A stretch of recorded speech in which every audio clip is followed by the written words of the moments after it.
કેન્દ્રએ 50,000 કરોડના ખર્ચે બનનાર 8 high speed road corridor project કર્યા મંજૂર. કેન્દ્રીય મંત્રી અશ્વિની વૈષ્ણવે કરી જાહેરાત. 936 કિલોમીટરના માર્ગ થશે તૈયાર. ગુજરાતને ફાળે આવ્યો Tharad Deesa Mehsana high speed road. Bharat Sri Lanka વચ્ચે પ્રથમ મેચ ટાઈમાં પરિણમી. અસલંકાએ છેલ્લા બોલમાં દુબેને આઉટ કરતા ભારત 230માં થયું ઓલ આઉટ. શ્રીલંકાએ પણ કર્યા હતા 230 રન. પેરિસ ઓલિમ્પિકમાં ભારતે ઓસ્ટ્રેલિયાને 3-2થી હરાવ્યું. હરમનપ્રીતે કર્યા 2 ગોલ. 52 વર્ષ પછી ઓસ્ટ્રેલિયા સામે મળી જીત. મનુ ભાકર પહોંચી ફાઇનલમાં. ઉત્તરાખંડ અને હિમાચલમાં વાદળ ફાટવાથી 50થી વધુ થયા લાપતા. ઉત્તરાખંડમાં 13ના મોત. ભૂસ્ખલનમાં ફસાયેલા 17 ગુજરાતીઓને બચાવી લેવાયા. એનડીઆરએફ એસડીઆરએફ ઉપરાંત ચિનૂક અને MI-17 હેલિકોપ્ટરની લેવામાં આવી રહી છે મદદ.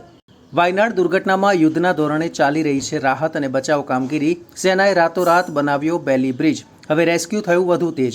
અત્યાર સુધીમાં 318થી વધુના મોત. હજારો સ્વયંસેવકો પણ આવ્યા છે પીડિતોની વહારે. ઇઝરાયલ સામે યુદ્ધ કરવા ઈરાન થયું સજ્જ. તહેરાનમાં બોલાવી સેનાની ઇમરજન્સી બેઠક. હિઝબુલ્લાએ શરૂ કરી દીધા ઇઝરાયલ પર હુમલા.